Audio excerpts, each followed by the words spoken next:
Hello everybody and welcome back to another one of those videos where I talk over the forum posts of The Future of the Fortress. So The Future of the Fortress is a monthly Q&A that Tarn Adams has done for a bajillion years since the dawn of time, where users submit questions and once a month Tarn reads a bunch of them and then posts them on the forums. I will be reading those forum posts. If you would like to read them yourself, there's a link in the description. Also, on the third Thursday of this coming week, 3rd of March, I will be having a chat with Tarn on my stream. If you would like to submit a question to that, there is a link in the description on how to do so.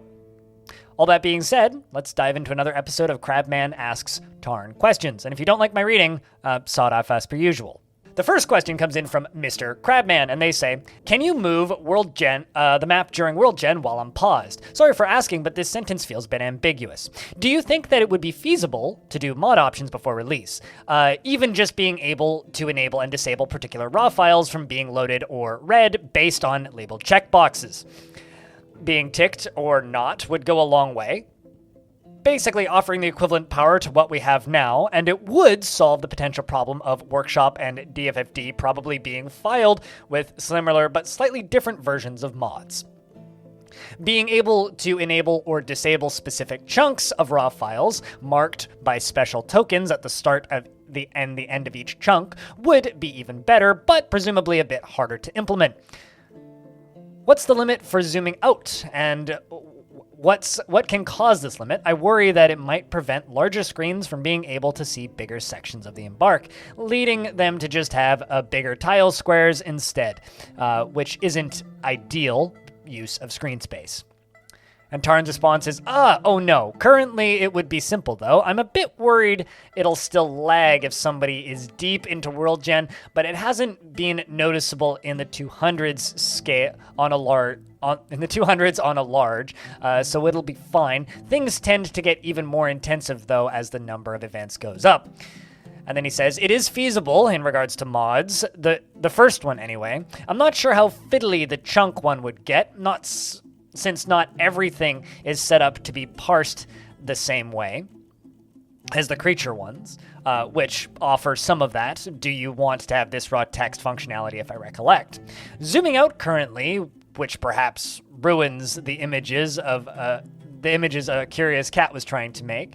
I'm not sure they were animated, but this happened early on. Since zooming out worked by making copies of glyphs, and that didn't just work fast enough. Now, if we ever get textured quads, it'll be pretty easy to bring back since these scale naturally, and the grids are all set up to scale.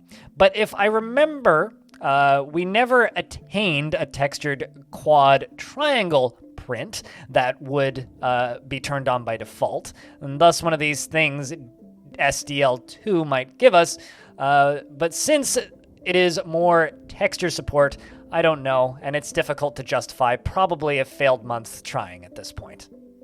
The next question comes in from Ulop Player, and they say, are gremlins being trainable intentional or a cause of a token you forgot to remove?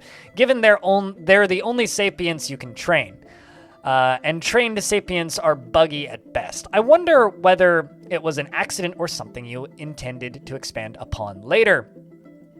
And Tarn's response was, yeah, this is kind of half-assed based on a very old joke / Easter egg that gremlins could be tamed after being caught in cage traps, but then it would still go pull levers if this ever worked. It should probably just all be turned off at this point and revisited from something more like a villain / impersonation context like vampires, etc. And then it wouldn't be a high priority thing to begin with. The next question comes in from the elusive Mr. Crabman, and they say, will the other main civilizations, especially humans, get hairstyles for the Steam release? It looks like only Dwarven civs have defined hairstyles in the RAWs, it seems, and now that we have graphics, it could be weird or samey looking if everybody shows up with the super long ungroomed hair, unless they live with dwarves. And Tarn's response is, it was noticeable, yeah. There's a note for it, hopefully that'll be done. I noticed a while back that night trolls that abduct creatures always transform their new mate exactly 9 months after the kidnapping. Is this because of pregnancy time? Does this mean giving birth to a night troll's child turns the creature into a night troll? Why does it work the same way with male abductees? If World Gen happens to end during the time between a kidnapping and the transformation, could I travel to the night creature's lair and peer into the data structures to see if the female is pregnant? And Tarn's response is, it looks like the conversion happens randomly during 2.5% of weekly updates, and then the child is immediate the next week after the conversion. There is no pregnancy. The next question comes in from Immortal-D, and they say, have you considered allowing players to designate an entire ore or gem vein from an exposed tile instead of using the selection rectangle with sub-settings? I was recently reminded that the former is not a vanilla function. It's in DFHack, and it seems to be a good quality of life addition for Steam. I'm going to butt in here and say please no. But that's just me. Let's see what Tarn has to say. Tarn's response is, I don't like the ability to distinguish invisible tiles. If Salumuk is correct that this is what you mean, the vanilla auto-mine feature was meant to cut down on the amount, at the time, of key presses required to follow a vein. But I understand that the vein might loop back around to ruin some other plan that you've made, and I'm not sure how to fix this without omniscience or some fiddly blocking feature related to blueprints. I would like to butt back in here and say, I tend to think that dwarves accidentally fucking up your creation is fun and exciting, and I hope that they keep doing that.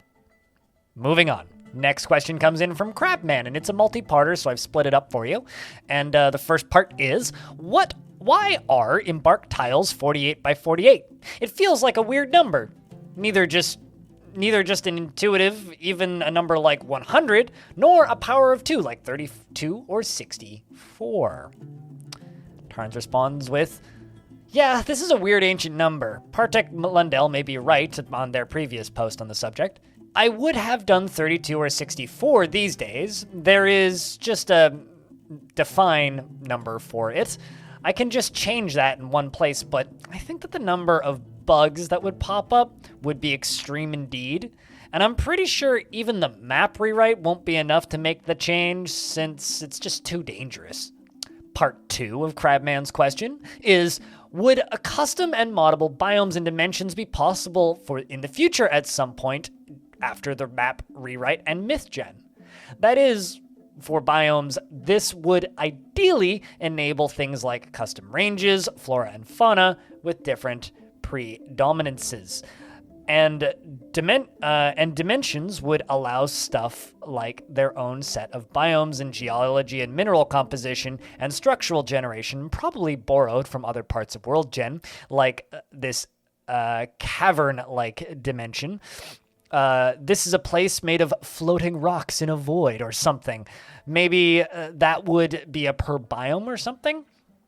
And their metaphysical and magical rules, to an extent anyway, leaving some flexibility for MythGen to play with the dimension to varying degrees, would be good, probably. In both cases, I mean in advance of World Gen itself for World Gen to work with, not just editing a specific world map post-World Gen with a map editor. That's been mentioned before. And Tarn's response is, yeah, the idea we've often talked about in the sphere-oriented regions, it's kind of grown into the map rewrite idea of editors and how myths will interact with it. All to do with various interesting stuff. The editors should go beyond the map editing, if that's the question. You should be able to work with more compact definitions that generates myths and worlds and regions in addition to actually drawing stuff you want.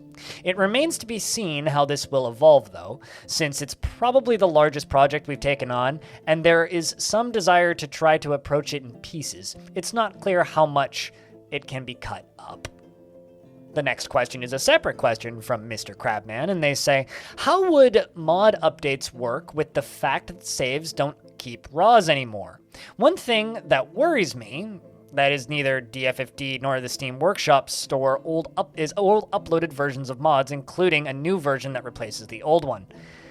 If all saves share mods, since they aren't stored inside of the save folder anymore, this means that updating a mod could irreversibly make all existing saves using it unplayable. Therefore, as long as those saves exist, updating mods won't be safe/doable. So it won't be possible to use an updated version in the new save, though it could make use of it, if not for other existing saves or relying on the old version. And Tarn's response is, old installed mods should stay around at least. It unzips them into their own folder, which doesn't conflict with other installed versions. I don't think Steam erases these since it's linked to their database. So there's one buffer anyway, though it wouldn't help if you had to reinstall the game or use another computer, or of course keeping the old installed mods also leads to a garbage pile-up issue, since mostly you'll want newer and compatible mods. I'm not sure what to do about that yet. The next question comes in from Volleylol, and they say, how often are you designing and planning and discussing other future stuff during or when taking pauses from working on the premium release? Compared to during more feature-heavy arc like the Villains one, is it more often as revamping menus is more samey, or more seldom because of being busy and having planned out what can be done, what can be already? Or is it about the same? Tarn's response is, the premium release is taking up basically all of our DF time now.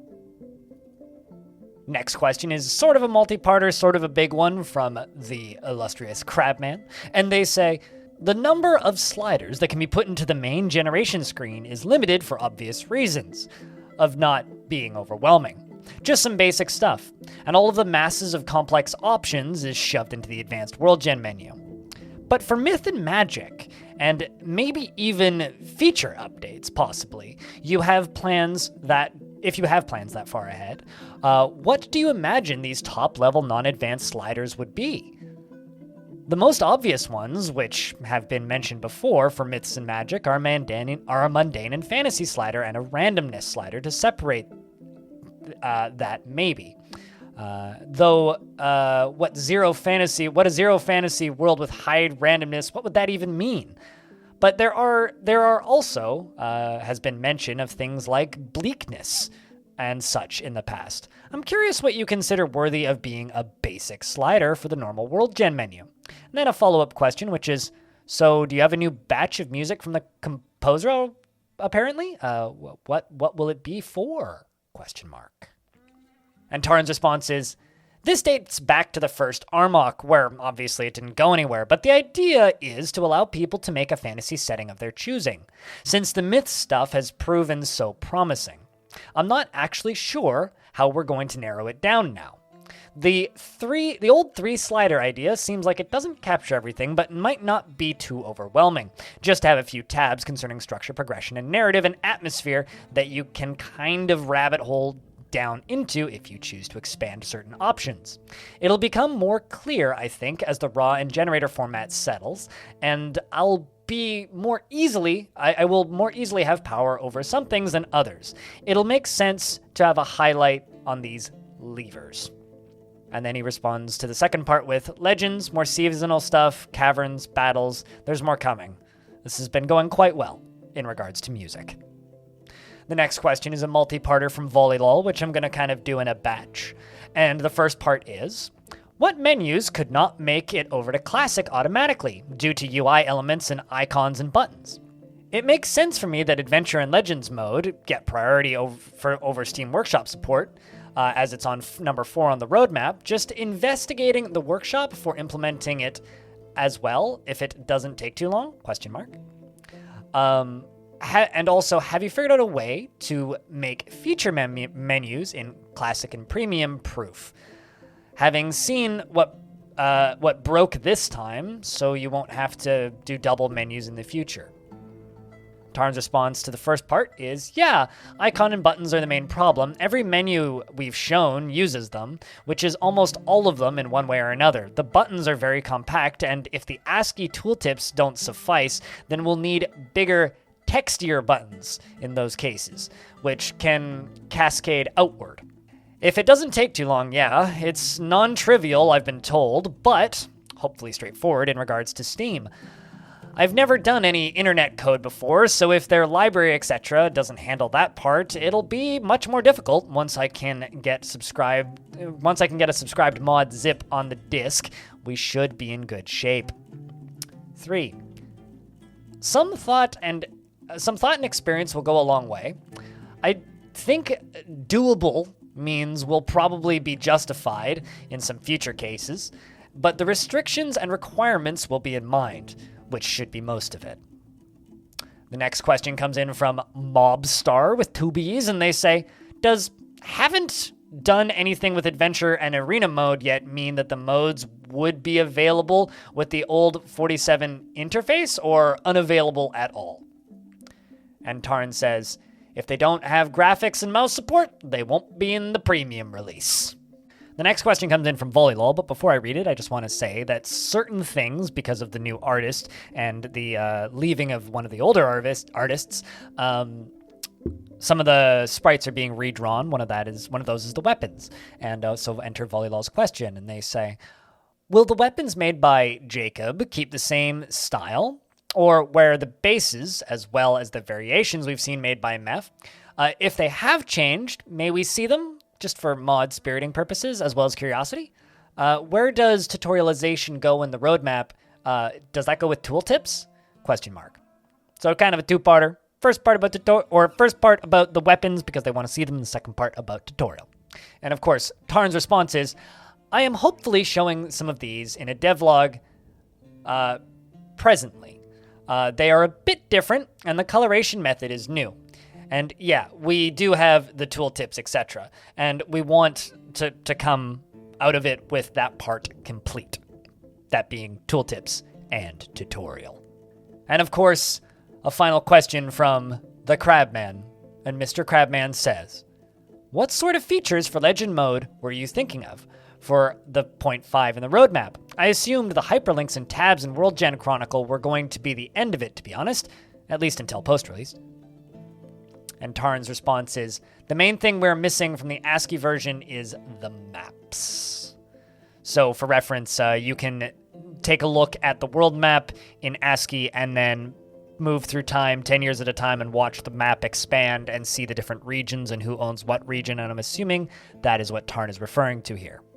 That takes us to the end of this month's Future of the Fortress. Thank you very much all for joining me on this long journey. This is going to be a very tough week for me for editing. I have this, followed by a podcast, which you can listen to down in the description. Link is Halcyon Frequency, and where me and my team talk about games. And then I, of course, have the interview with Tarn, which you can submit questions for down in the description. And then following that, I then have to edit that interview, and then I have some other things planned later in the month. So it's going to be a very heavy editing month, and I'm off to go record my Patreon exclusive thing for my patrons at the $7 tier, where I ramble about the month previous and how that went. So this has been a very busy first day of this month for me, and is going to be a busy month for me in general. I just want to thank everybody for coming along on this ride, and before I do anything else and shout myself out even further, I'm just going to say, if you're in Ukraine or in the surrounding area or caught up in any of the conflicts involving Ukraine, stay safe. I hope that you guys are all well, and my heart goes out to the families and those people that have lost their lives. That stuff is atrocious and has been horrendous to watch and has been impacting me mentally very heavily over the past few days. So to everybody in the regions surrounding Ukraine and Moscow and all those areas, I've got lots of friends in those places. Stay safe, take care of yourselves, and hopefully we'll see all of your faces in the comments sections and in streams soon. It's scary out there. Stay safe, everybody. Thank you very much for watching this video, and hopefully I'll see you live on Thursday when I have a chat with Tarn Adams. Thank you very much for watching, and I'll see you in the next one.